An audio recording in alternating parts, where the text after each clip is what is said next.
but I don't think they're honest about their intentions. So I think their intention is clearly, from my perspective, to destroy the public school.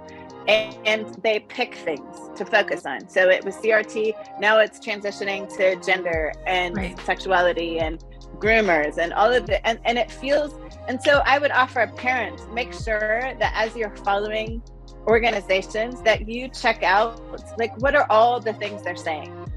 Are they looking to lift up the public school? Or are they looking to destroy the public school? And they will show you their record. I mean, you can see, if you do your research, you will be able to see who is looking to lift up. And I will say this as a public school teacher, I spent most of my career teaching public school.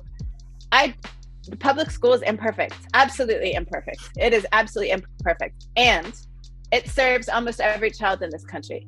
And if we destroy it, what's the option? So joining me today is Erin Jones, who has over 30 years experience as an educator. Some of her accomplishments include being Washington State Millikan Educator of the Year, being recognized at the White House as a champion of change. She's also been Washington State PTA's outstanding educator, worked for 2 superintendents, and even run as a candidate for state superintendent, being one of the first Black women to run at that time for any state office in Washington State, and she lost by a mere 1%. She's also, I can't believe this, the parent of 3 adult children, and they're all in education, which I also think is a huge accomplishment. My kids are like, we're done, we're tired of education, so that's a huge accomplishment. And during the pandemic, I also found it interesting. Schools were closed. We all had to shift how we were doing things. You took your experience online, and it looks like you've expanded your work to include delivering keynotes, doing school assemblies, you're doing professional development, and not just working in education, but also working with government agencies, nonprofits, and other organizations. And you've still managed to put out a book. So you've been pretty busy, and I'm just very grateful to get, a moment of your time, considering, your very busy schedule. And I guess I wanted to start off this conversation. We met on TikTok. I love your content, so I encourage folks to check you out there. But as I've got to know you, then I became aware that you've done TED Talks, and I watched one of your TED Talks, and one of the things that you said really resonated for me. You said that there was a time, when you were seeing things were going on in Washington, and you said you made a commitment not to critique something of which you were not willing to be a part of the solution. And that really resonated for me, especially now when there's so many conversations happening right now around education, what needs to be fixed, what needs to change. And also now with all these parents' rights groups, and some of them are real parents wanting to be involved, and some of them are AstroTurf kind of political organizations. And so I just wanted to put that out to you in this climate right now, and this idea of we should always be willing to critique systems so that they can improve. And yet we're also seeing a lot of this criticism that is disingenuous, right? And so I just wanted you to reflect for me, and based on your experience working with education leaders and also being a former classroom teacher, what are your thoughts about this parents' rights movement, and how can people determine what is really authentic engagement or criticism of our education system, which does need to improve? And, how do we give me some examples and non-examples of the kind of advocacy that you think we should be seeing? So one of the things you didn't mention is I'm also an athlete, and I'm going to use an athletic example and analogy here. I played basketball for 40 years. I've tried out for 2 WNBA teams. My husband's a head football coach. So athletics for us is a really powerful medium too. Mm-hmm. And I'm going to make an analogy between how I'm seeing people show up in education versus how I see people showing up on the sideline at my husband's football games right now. There are a lot of armchair quarterbacks in education right now who heard something on Twitter, they read something on Twitter, and now have decided this is what schools are doing. And I'll just use CRT as the most recent example. Critical race theory, for the way that it's being described by many people, is not actually happening in schools. Now, and the places that I'm seeing, and I get to be all over the country now. Before the pandemic, I was in Washington State pretty much, maybe Oregon, California, but I wasn't really anywhere else. Now I'm all over the country. And the places that are having the most heated conversations about CRT are the whitest spaces in America, where I know people are not doing CRT. They're not. And in fact, they're hardly even teaching anything about Black history at all, or any kind of history outside of the traditional way that history has been taught in this country for the last 51 years that I've been alive. And so that feels like armchair quarterbacking, where you've heard something, you're seeing something on a screen, and then you go and rail and scream at people in a school board meeting, but you don't even know what's actually happening in a classroom. You never played the game before. One of the things that I know, I got into education. It was not my intention to become a teacher. My parents are both teachers. I watched them do amazing things in classrooms, but I thought they worked way too hard for too little money. And I was not about that life at all. So I went to college as pre-law. I was going to be a lawyer. And then realized, oh my gosh, schools need help. Schools need people like me in them who love learning and love students and love being around people and want to make the world a better place. And I realized, I think at night, I was 19 years old when I realized I really want to become an educator. Being a classroom teacher is very different than being a student in a classroom. Mm-hmm. And I see way too many people making decisions about classrooms who've never actually been in the classroom as a teacher. They were once a student and they were the parent of a student in a classroom, but they really know very little about what it means to be a classroom teacher, what it means to be an instructional coach, what it means to be a paraeducator, what it means to be an administrator. And I got that visual up close and personal when I worked for 2 state superintendents. I was the closest to the teaching force because I had come straight out of the classroom when I won the Milken. I ended up on Capitol Hill literally the next year. So I went from the classroom to our state superintendent's office and got to be around policymakers. And one of the first things I realized is, oh my gosh, none of these people have been in a classroom. Right. And not only have they not taught in a classroom, but I suspect that most of the people in this room, looking at the age, did not have a child in the classroom for a while. So right. They hadn't even been in a building for a while. So they were reading some articles, some white papers from people about school, but had no understanding of what it actually meant. They knew on paper, they'd seen some data, and somebody had given them something, which was probably from a particular think tank with a particular perspective. And they were making law based on what they knew. But what they knew did not match up to what was actually happening in classrooms, because I was in classrooms. And so I would just offer that I think way too many people are in decision-making roles right now who are not still connected to classrooms and children. And my invitation to those decision makers, whether you're in legislature or school board or a superintendent, you ought to be.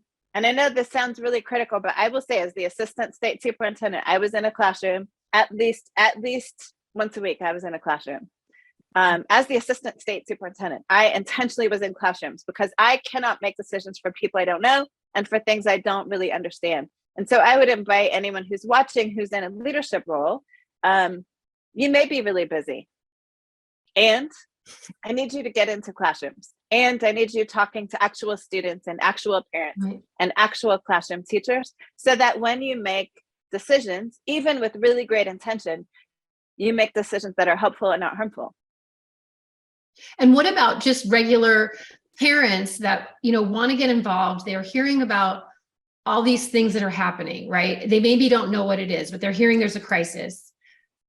How do they get involved in a way that's helpful and that actually honors the experience of educators in the classroom and isn't, because there is this sometimes a tension where we had this with the COVID pandemic, where there are some parents showing up and just basically saying, well, what about our rights? In a sense that it was like, there was like a fight between what teachers want and what parents want. And they were saying, well, we want there was either or, right? Yeah. It was kind of a setup that like there was a competition over who gets to decide, as opposed to maybe some common ground or working collectively. And so I'm just, and sometimes parents, what parents are advocating for needs to be different, and I'm not going to say that, judge it, but, what are your thoughts around just regular So parents in towns? I'm hearing from people saying, I'm hearing about all this CRT stuff. I'm concerned.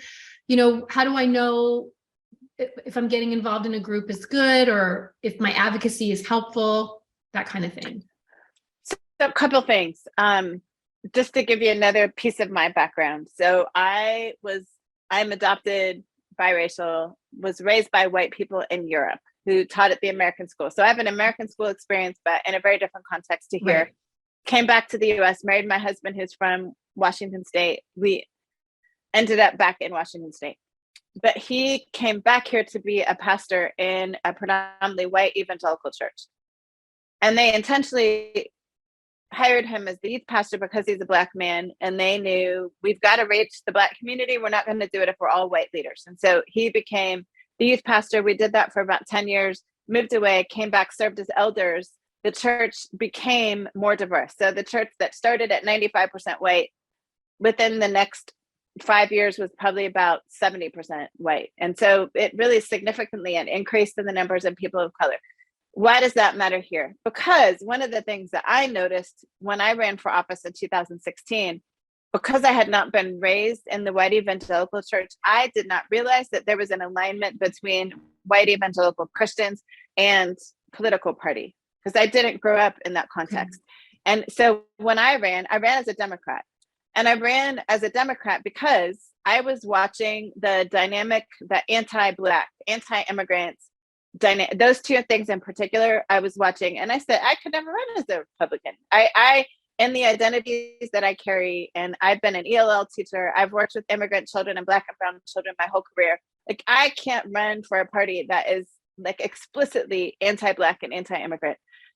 I also am not a huge fan of the Democrats and how they do equity work, but I thought, I'm going to run as a Democrat. And then I started hearing things at my own church about me and, you're a baby killer. And just, I learned really quickly that I was supposed to run as a Republican. And that was shocking to me. The connection to this moment, what I have seen is the white evangelical church in a lot of places has become synonymous with a particular strain of the Republican Party, and has invested lots of money and resources into things like the Heritage Foundation and some other foundations that, I'm just going to say this, and I hope people hear me correctly, are disingenuous. And why that matters to me, because I happen to still be a Jesus follower, but I don't think they're honest about their intentions. So I think their intention is clearly, from my perspective, to destroy the public school. And they pick things to focus on. So it was CRT, now it's transitioning to gender and sexuality and groomers and all of it. And it feels, and so I would offer parents, make sure that as you're following organizations, that you check out, like, what are all the things they're saying? Are they looking to lift up the public school? Or are they looking to destroy the public school? And they will show you their record. I mean, you can see, if you do your research, you will be able to see who is looking to lift up. And I will say this, as a public school teacher, I spent most of my career teaching public school. The public school is imperfect, absolutely imperfect. It is absolutely imperfect. And it serves almost every child in this country. And if we destroy it, what's the option? Private school is not the option, because our children in rural communities and poorer communities are not going to get an education.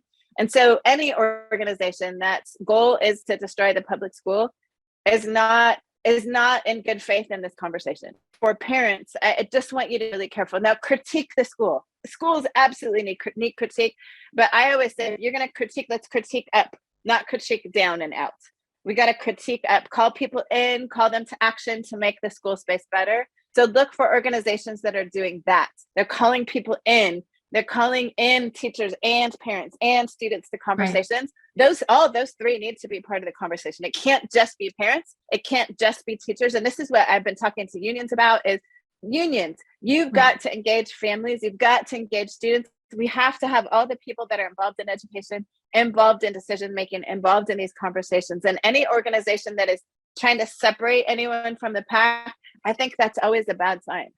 Okay. And how does race play into that? Because I'm also thinking too that, there are spaces that seem like they're well-meaning spaces, but like, I don't know if you've ever listened to the podcast, Nice White Parents. Have you listened to that? It's Oh, yes. based Oh, in yeah. New York, right? Oh, yeah. And it's interesting because Oh, yeah. they're all kind of liberal, and yet there's definitely some troubling ways that they've involved themselves in public schools, but on behalf of public schools. And so how do you think that, race or socioeconomic status, when it just comes with even just parents as a demographic group, how does that play out in terms of organizing? Or, because I know for a fact in San Francisco, when it came to reopening schools, I was on the school board, we surveyed parents, and there was wildly different interest in returning. And mostly it broke down by race and also by socioeconomic status. Yeah. So if you were white parents, like 80% of them wanted to return.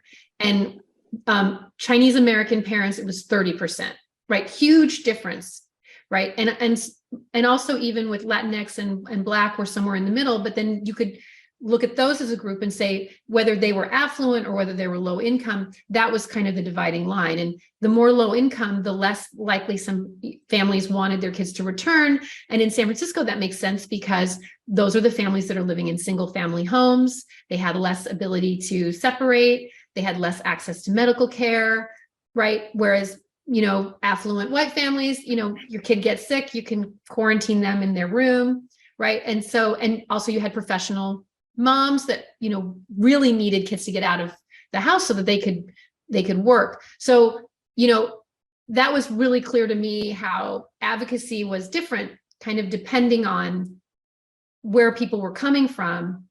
And for me personally, I felt like if you're organizing parents, you need to make sure that more voices are in the room, right? And so I'm just wondering what your thoughts are around some of the parent, advocacy, what should parents be, or, hey, I want to start a group, like, how do I make sure that it's including more voices? So you mentioned the Nice White Parents podcast. I would also recommend School Colors, which is another out of New York. Okay. New York does a lot of really great work on these topics. I think any group that you're a part of should be representative of the community in which you are serving, the community that you want to change. Any group. So if you look at your group and it's all one kind of person, whether that's all Chinese or it's all Latinx or it's all Black or it's all white, I don't think you can ever accurately and effectively advocate unless, and I would offer that the way different groups advocate is different. And so some people are going to be the marchers, some people are going to be at the school boards. But I think you have to create spaces. And I think that's why I really love virtual spaces right now is I host a gathering every Monday night, and it's people from all over the country of all different colors. It allows people to not need daycare and not need to have food. They can eat while they're online.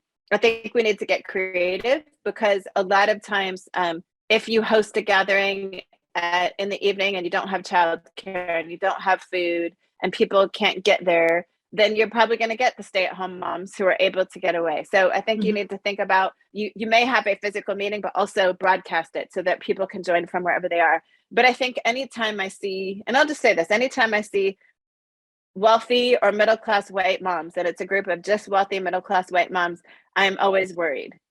Because I think the challenge is, and my mom is her. Like my mom is that, and I love her to death. I love my mom.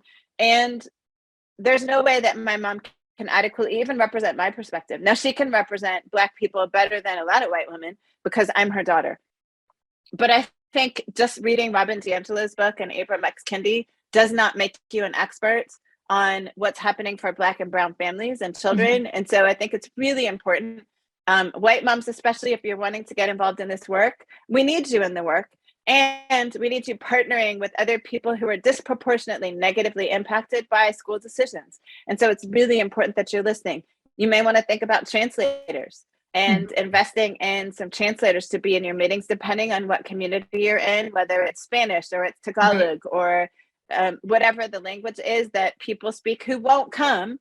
If you run your meeting in only English, they won't come because they're going to feel intimidated. So I think you need to get creative. I think you need to use virtual platforms. I think you need to use virtual spaces. TikTok is a great place to even learn. So I would say to white moms, get on educator TikTok, get on, start following people who are talking about this and thinking about this every day. Get your learn on. Think about, who are you following on Twitter? Who are you following on LinkedIn?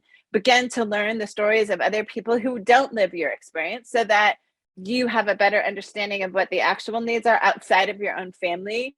I think it's important that we can always advocate for our children, but also other people's children. And you can't do that if you're not educated in that. I think it's also really important that people build relationship, like have coffee, have tea with people who are different from them, whose children are in your kids' class maybe, but look different, come from a different place than you.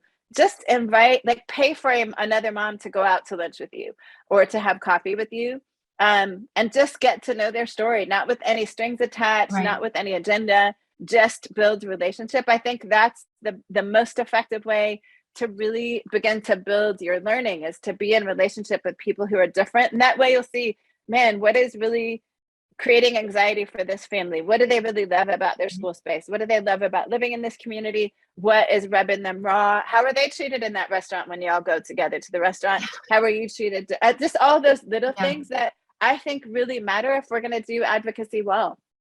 Cool. And so I want to shift a little bit, because I want to talk a little bit about your experience running for state superintendent, right? And I think about when you ran is a very different time right now.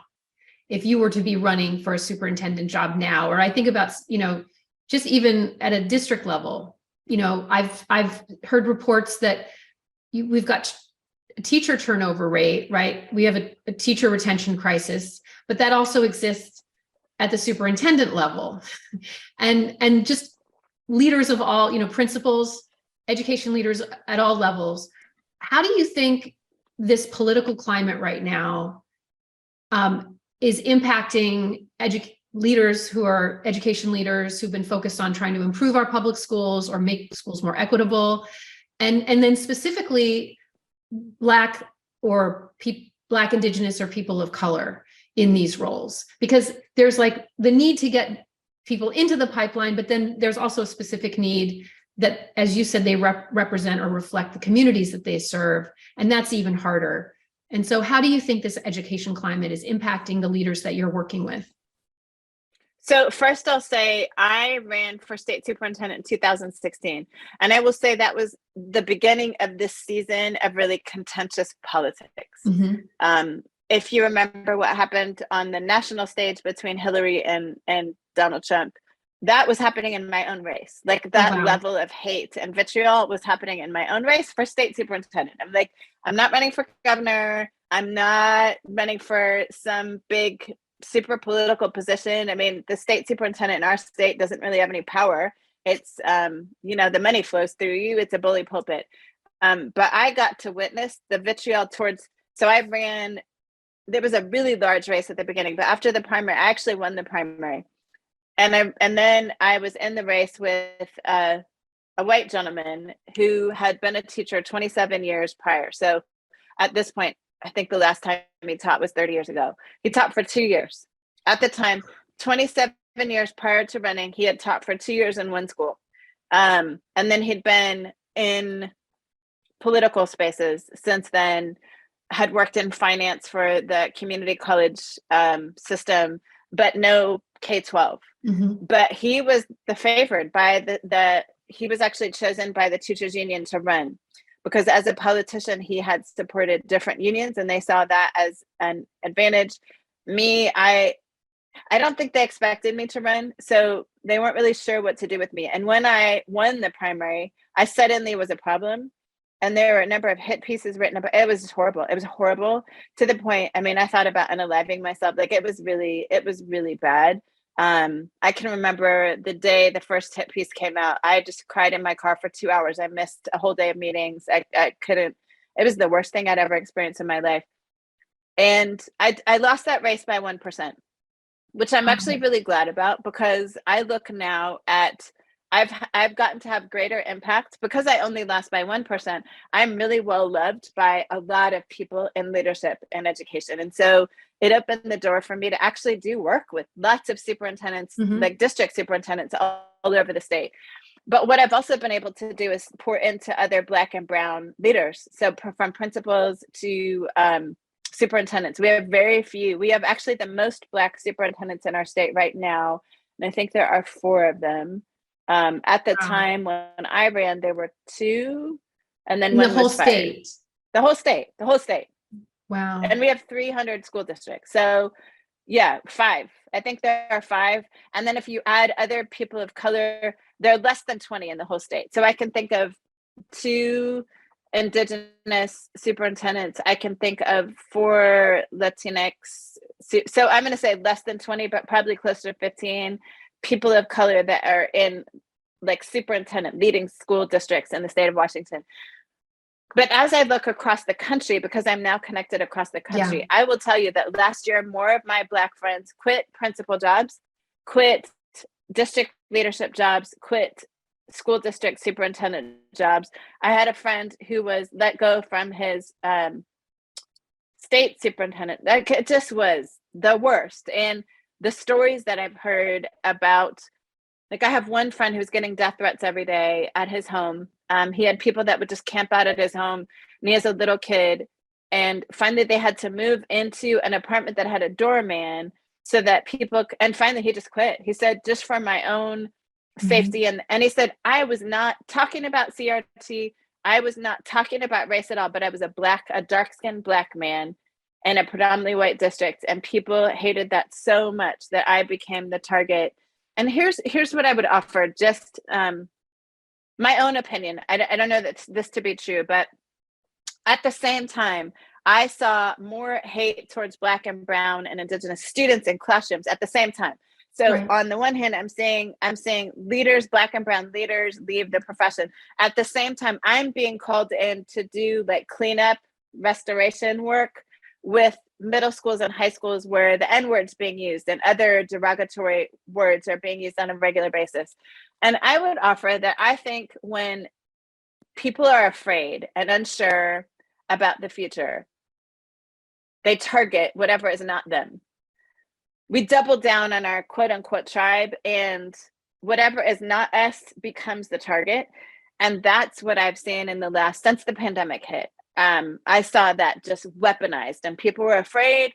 And when people are afraid, and then you got people on their cell phones looking at TikTok and Instagram, and because their whole circle is all them, it's all them. If you're a white evangelical Christian, your whole circle is all white evangelical Christian. So all it takes is for somebody to say, those immigrants brought that here, or that critical race theory is destroying the school. And because your whole world is this. So what I started telling my white friends is y'all need to open your circle. You need to open your circle. You can't just be listening to the same people. And then to my Black and brown friends, we started creating little communities. So for a year, I had a virtual community that met every Saturday afternoon just for Black teachers. So if you're a Black educator, this is that's all that's invited. You have to be personally invited to this space, but we met at 2:00 every Saturday afternoon for a year. And I just opened the room and people came in and they cried sometimes, and we sang sometimes, and we laughed sometimes. And we just tried to create spaces. But this has been, in my 32 years now being in and around schools, this last year has been the hardest that I've seen for Black and brown educators from the classroom. I mean, I'm watching my classroom friends say, yeah, I'm done. I don't know if I can make it through the school year. And the other thing that is really true is schools did not do a good job when Breonna Taylor and Ahmaud Arbery and George Floyd were murdered. School districts didn't know how to support staff that were walking through the trauma of that, because I think sometimes white people see themselves as individuals and separate. So something happens to a white person over there, it's that white person over there in Florida. It doesn't affect me. For the Black community, there's a way that we're always treated as community. And so when something happens to one of us, we all feel it because we spend our whole lives being treated as community. And so there was a trauma that we were all experiencing, and school district officials did not know how to show up. Building principals did not know how to show up for Black and brown educators who were walking through the trauma of that. So we've got the pandemic happening, the physical pandemic, then we have the racial pandemic happening, and too many leaders just had no idea. And so they either did nothing, or I watched some leaders say, we're not talking about that here, that's political. And so now you feel like your body is politicized. And if I can't even be a human here, I don't know that I want to be here. And Right. so I think we have to be having these conversations. And so I'm thinking on the one hand, two questions. How do we show up for folks who are still showing up for our kids, right? Because I think in San Francisco, we've definitely seen an escalation of hate speech and discrimination, specifically against Black students in this city, as people get more worried and reticent about addressing race. So how do we protect the teachers that are there, right? Because they're the ones who are going to most likely make schools safe, right? But in a way, it's almost more of a burden for the folks who are there. And so that's one question I have. And I guess, another question I'm having is just, is there a way? I've been thinking affinity spaces, what you're talking about in a sense is creating spaces that are safe. When my kids were little, we worked on building spaces for Black families, Arab families, just so you can have a space where you can just kind of just be yourself. And those are becoming, in my mind, more important now than they were before. But I'm also thinking they may also come under attack now, because this kind of idea about naming race at all or acknowledging it all is seen as a political act in some districts. So two things, and that what you just said is absolutely correct. Two things. First, how do you support teachers? One of the best things parents could do right now, white parents, white moms, especially white moms, you want to do something to support, find the Black and brown teachers in your school and just send them a Starbucks gift card. Just without a note in it. Like, you don't need to write, "Hey, I see you, Black girl out there." Don't do that. Don't do that. Just send a little card and say, "Hey, I see you. Thank you for doing the work you do." And send another one next month. And another one. You know what? Those little tiny things absolutely matter, because I think a lot of Black and brown teachers don't feel seen. And so you don't need to say, "I see you," because you're Indigenous. Right. Just see them and send them something that lets them know you see them. And those little things really, really matter. And that's a really powerful way to start. And I bet you over time, after getting a card 2 or 3 times, that teacher's going to reach back out and say, "Who are you? And why are you doing this?" And then maybe you say, "Hey, I'd love to take you out for lunch sometime and just get to know your story. Thank you for serving our kids." Right. But I think that's a really practical thing that parents could be doing for staff, because it does feel absolutely lonely. As I talk to Black and brown teachers, they feel absolutely isolated. They are taking on the world. They have to not only get their kids to standard, they're also supporting the babies who are walking through navigating identity and all of that. Meanwhile, the teacher themselves is trying to walk through and navigate identity and all the things. So I think that's a really simple way to show up for educators. Something that my church did this, which is really cool, is every time we had a staff meeting at school, they just showed up and cooked a meal. So we had a hot meal every single time there was a school, like a staff meeting, my church. And I said, "No proselytizing, you just show up and bring hot food." And they did. And that turned into every time we had a break, every teacher would get a thank you card from somebody at the church. And so that's a way that churches can show up too, is just show up. Man, these teachers, they're not getting paid enough to do what they do. They are counselor and parent and coach and expert on all things. So just showing up in that way. Now, the second question you had around affinity spaces, it's funny that you would ask that one specifically, because Equity Fishbowl on Monday, that is exactly what we talked about, is the positives and dangers of affinity spaces. Okay, so good. One of the things we talked about, and I have in my virtual classroom, I have one student who identifies as trans, 2 students who identify as non-binary, 1 who identifies as queer. We got a mix of people, and they are white and Black and biracial. We just have a really interesting group of people. And I'm intentional about that. Like, I believe I get better by having as many different voices at the table that I can learn from and listen to. And here's what was said by my trans student that I just thought was really powerful. So he said, I would love to have a Black space where I could feel comfortable just being me. And when I get into Black spaces, my transness becomes the problem. That's interesting. And I was like, "Oh, dang. Yeah. Okay." And so, the intersectionality of identity can become an issue if we're not careful. But one of the things that we came to, and all of the students agreed with this, one of the teachers that comes to Equity Fishbowl on Monday nights is a PE teacher. And so I actually had her as a student when she was 12, and now she's got, anyway, that's crazy. But we were talking about sports and how sports is a place where people from all different backgrounds will get together on a field or a court and just play together and learn each other's stories. And I played college basketball, and there's a way that when you're sweating and bleeding together that you get to know each other's stories and you learn. And so what we talked about is, what if affinity spaces weren't just these spaces where we go to talk about Blackness, but what if the affinity space was focused on having a meal together or doing an activity together? So it was more natural to have lots of different conversations, and people could kind of lean towards, like, if you like anime, or you like knitting, or you like whatever you like, maybe you like basketball, you all go play basketball. And that way, it's not so focused on just our Blackness, it's focused on our humanness, but doing human life with other people who look like you. And so we talked about the power of an activity, that it's not just a space where we talk about our Blackness, but there's this other activity that we do. And while doing that activity, we can figure out, like, who are the, like, trans allies in that space, without us all being in one space, just talking about identity. And then it comes like up as that just we got one thing. Excellent. Well, I really, really appreciate the opportunity to talk to you. And I know when people watch this, they're going to want to know more. And so I want to know, number one, well, first off, is there anything that you'd like to promote or you'd like to share that you're working on? And then what, if it isn't the same thing, what should I be learning about? Who should I be following? Who are you reading? If I want to know more about the things that you're interested in that can help me grow and know more about how to show up in a good way, what would you recommend? So the book that I just wrote is called Bridges to Heal Us, Stories. Hold it up again so we can see it. Okay. Yep. So I'm a I visual have this, learner.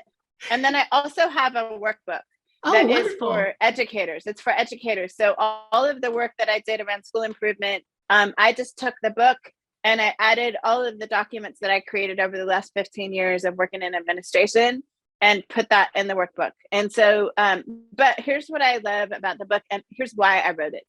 I wanted people to have a not super academic book, something that, like, they could hear me talking, and something that was really engaging.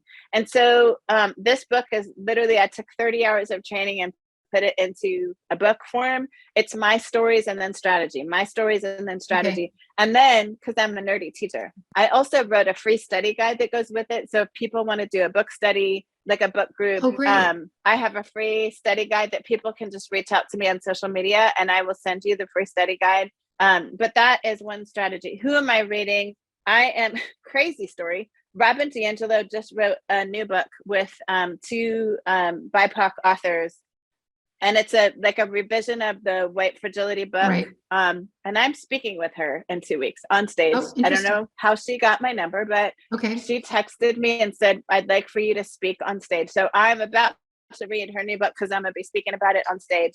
But I would offer it to folks.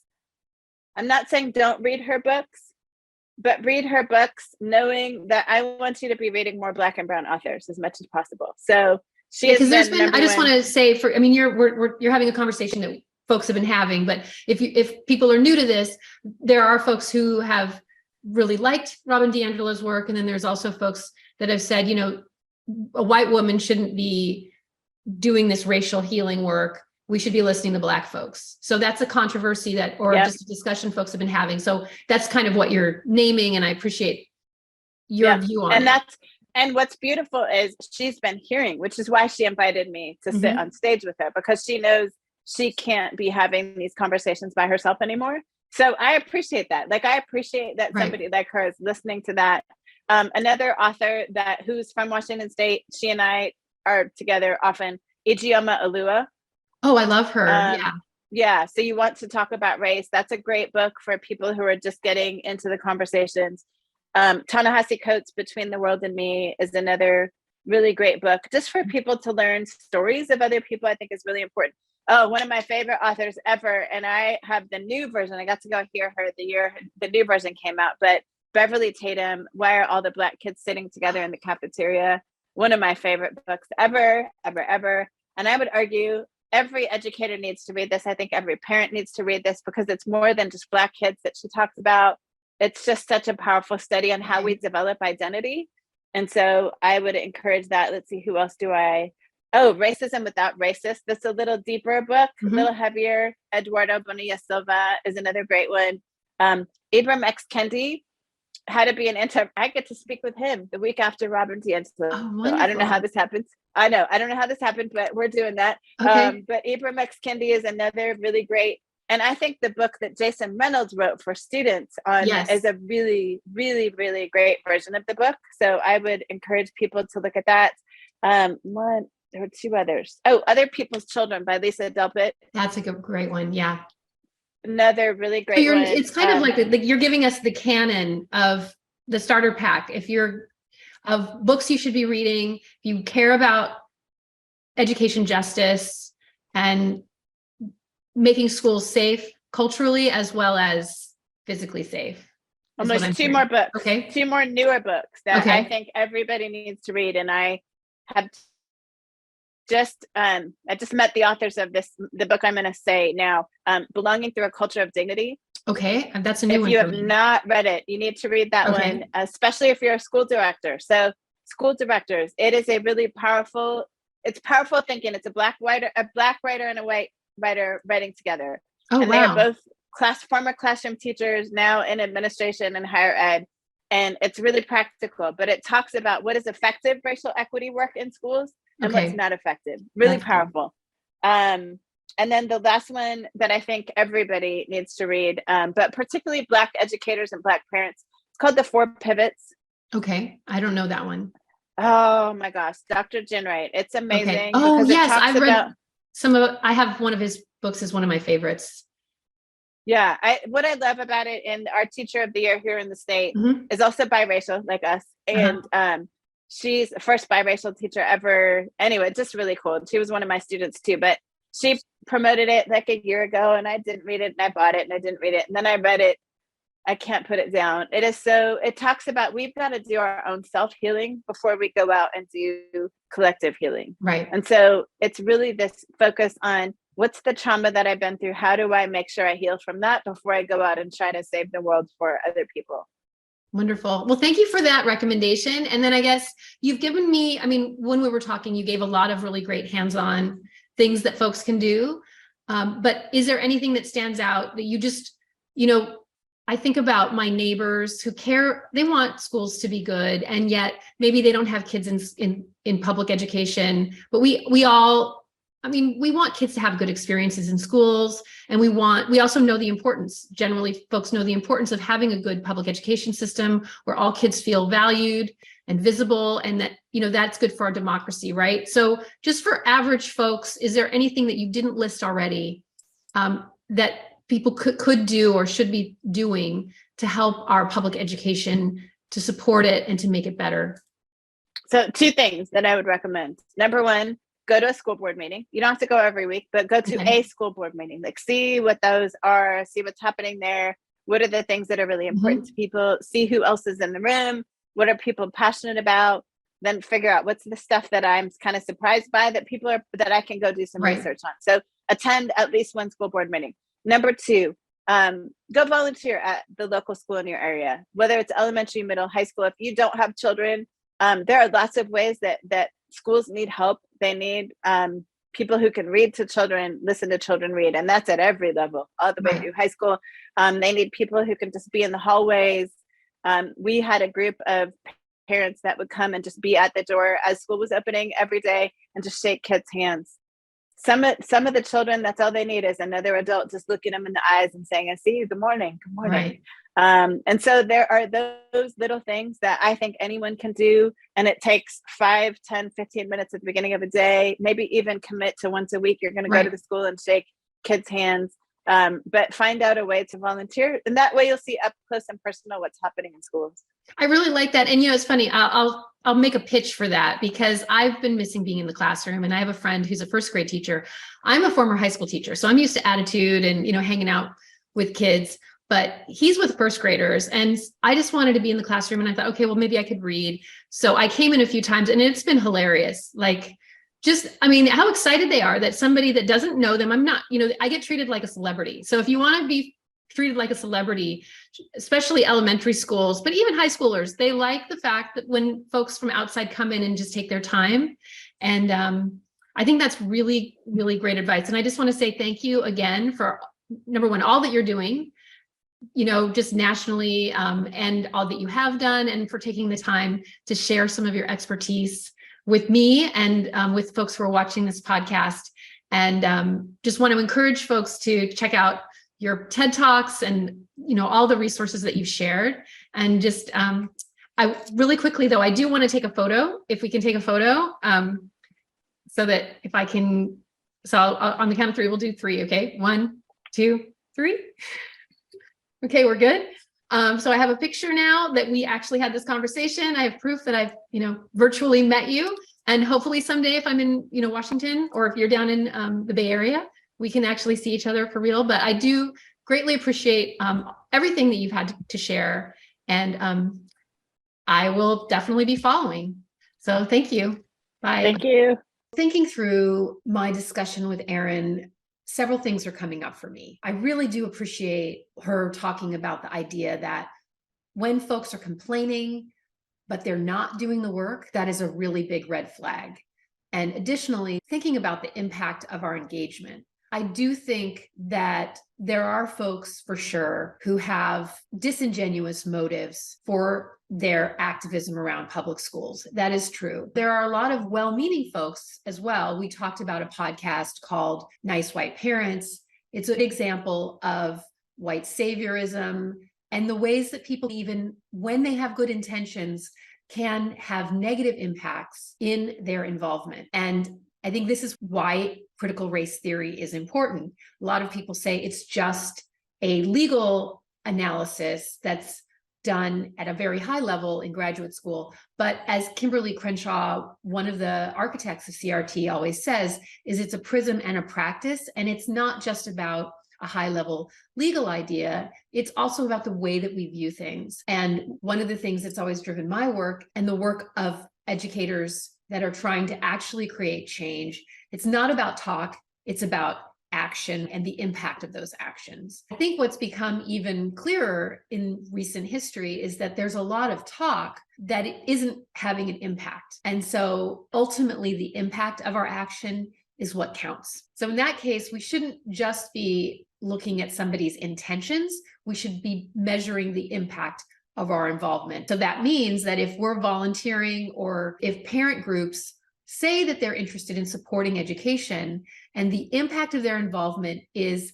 dismantling the public education system or destroying public partnerships or divesting from public education, which is currently the only way that all kids get educated, and specifically those from historically marginalized groups. As Erin Jones says, if the impact of our involvement in public education leads to the dismantling of public education, that's not a good thing. And I will tell you, based on the research, a lot of the folks that are involved in these AstroTurf groups, if you trace back who's funding them, they're all organizations that are seeking to dismantle public education. And specifically, Betsy DeVos, William Oberndorf, who heavily invested in the San Francisco recall, Parents Defending Education or Moms for Liberty, Heritage Foundation, Manhattan Institute, all of these organizations are funded by the Koch donor network, funded by the Walton Family Foundation.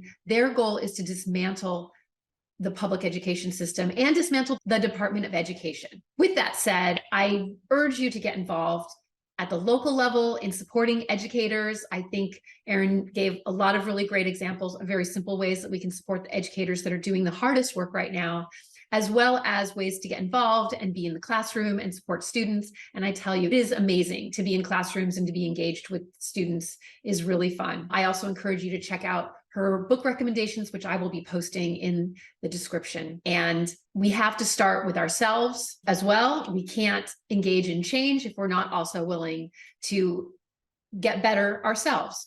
So I encourage you to read the books that Erin recommended. And next up, I will be talking to some other parent organizers who've been out there and are getting involved and getting educated and taking action. Just Talks is written and produced by yours truly, Ellie Collins. This is a labor of love, and it becomes more and more important every day as I see more and more educators, parent organizers coming under attack. This is not just an assault on our public education system. This is not just an assault on education justice and civil rights gains. This is an assault on our democracy. I encourage you to get involved, and I need your support. Over the past 2 years, I've been talking to educators and activists who are fighting for our public education system. Legacy media is not covering these stories, so we're going to have to do it ourselves. That's why I'm producing this series, and I need your help. So please follow and share this video, subscribe to this channel, share the shorts or the long form video, and please become a patron. You can become a patron for $5, $10, $20 a month, and it goes a long way to helping me produce these episodes and bring more researchers, educators, activists, and artists to the public so that we can learn more about what is happening in our public education system and what we can do to take action to support students and to support our democracy.